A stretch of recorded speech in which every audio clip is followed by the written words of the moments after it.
मित्रांनो नमस्कार. आजच्या भागामध्ये खूप मोठा ट्विस्ट घडला आहे.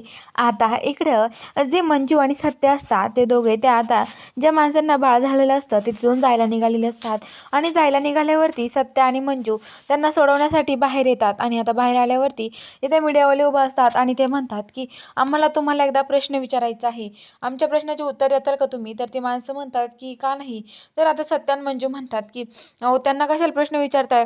त्यांची तब्येत बघितली ना कशी आहे आणि त्यांना प्रश्न विचारताय तुम्ही, असं काही करू नका असं म्हणतात. तर आता लगेच म्हणतात की नाही अहो थोडं जर काहीतरी बोला ना. तर आता ते म्हणतात की आम्ही एवढंच सांगतो, सत्य आणि मंजू सरांचे आम्ही खूप आभारी आहोत. त्यांच्यामुळे हे सगळं शक्य झालं आहे. नाहीतर असं काहीच घडू शकत नव्हतं. असं कधी घडेल आम्हाला वाटलं पण नव्हतं. आणि आता ते तिथून जातात तर इकडं मीडियावाले जे असतात ते आता हवालदारांना त्यांना प्रश्न विचारायला लागतात. भारती मावशी त्यांना पडवळण त्यांना ते पडवळ भारती मावशीला विचारायला लागतात, तुम्हाला काय वाटतंय पहिल्यांदी अशी कुठं इथे डिलिव्हरी झाली आहे, पहिल्यांदी पोलीस स्टेशनमध्ये डिलिव्हरी झाली, तुम्हाला काय वाटतंय? तर आता लगेच पडवा म्हणतो माझ्याकडे द्या मी सांगतो. तर तो म्हणतो की मी सांगू का? हो मला लवकर लग्न करायचं होतं आणि लवकर पाळणा हलवायचा होता आणि पाळणा हलवायचा होता आणि तो पण मला पोलीस स्टेशनमध्ये. पण काय झालं, माझं स्वप्न दुसरं कोणीतरी पूर्ण केलं. चांगलंच आहे माझ्यासाठी, मला काय तर नाही भेटले अजून बायको असं म्हणत असतो.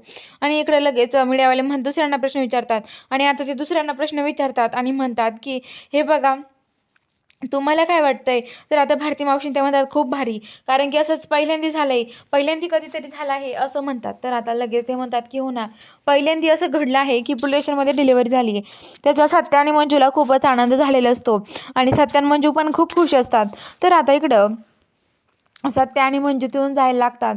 मंजू सत्य मनातल्या मनात म्हणते की सत्या लवकरच तुझ्या आयुष्यात पण हा क्षण मी आणेल असं म्हणते. सत्य तिथून जातो आणि मंजू तिकडून घरी येते. घरी आल्यावरती जी मंजू आहे तिला सारखाच समोर सत्य दिसत राहतो आणि तिला आठवत राहतं सत्याने कसं काय मदत केली, कसं काय केलं हे सगळं तिला आठवत राहतं. तर इकडं सत्य आहे तो पण आता टेरेसवरती येतो आणि त्याला मंजूची खूप आठवण येत असते. त्याला पण सगळं आठवत असतं.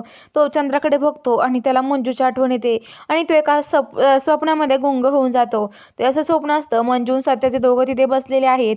एकमेकावर खूप प्रेम करतात, एकमेकाजवळ जात आहेत आणि मंजू सत्याला म्हणते की काय हो काय रे सत्य, तुला काय वाटतंय आपलं असं हे झालं, आपण वेगळं झालो, तुला काही वाटलं नाही कधी? सत्या सत्या म्हणतो वाघमारे मला तुमची खूप आठवण यायची, पण आता आपण म्हातारपणापर्यंत एकमेकासोबतच राहायचं असं म्हणतात. तर आता ते म्हणतात की हो पण म्हातारपणी मी वाघमारे तुम्हाला असं म्हणेला वाघमाले असं असं बोलून तुमचं बोबडं बोबडं.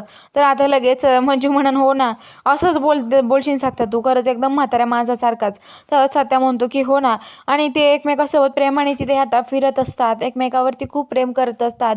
बघूया आता पुढील भागामध्ये हे खरंच असेल की सत्य मंजूचं प्रेम आहे हे बघायला चॅनलला सबस्क्राईब करा.